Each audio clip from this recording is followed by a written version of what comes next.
बदलापुरात मुंबई वडोदरा हायवेवर भीषण अपघात झाला। या अपघातात BMW गाडीचा अक्षरशः चक्काचूर झाला असून 2 जणांचा जागीच मृत्यू झालाय, तर 1 जण जखमी असल्याची माहिती मिळते। मिळालेल्या प्राथमिक माहितीनुसार हा अपघात मध्यरात्री 2 वाजण्याच्या सुमारास घडला। हायवेवरून जात असताना मध्यरात्री अंधारात रस्त्याचा आणि वेगाचा अंदाज न आल्यामुळे चालकाचं गाडीवरील नियंत्रण सुटलं आणि अलिशान BMW कार थेट डिवायडरला जाऊन धडकली। ही धडक इतकी भयानक होती की संपूर्ण परिसरात मोठा आवाज झाला आणि BMWचा चुराडा झाला। सध्या सोशल मीडियावर या अपघाताबाबत जोरदार चर्चा सुरू आहे। त्यात अपघातापूर्वी गाडीचा वेग ताशी तब्बल 251 किलोमीटर असल्याचं सांगण्यात आलंय। यावरून गाडीचा वेग किती मर्यादेबाहेर होता याचा अंदाज येतो। अपघात इतका भीषण होता की महागड्या आणि सुरक्षित मानल्या जाणाऱ्या BMW कारचा अक्षरशः चुराडा झालाय।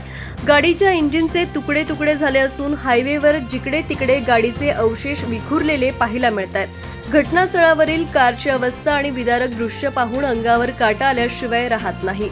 या भीषण अपघातामध्ये कारमधील एका पुरुषाचा आणि एका महिलेचा जागीच मृत्यू झालाय, तर गाडीत असलेली एक मुलगी या अपघातात गंभीररित्या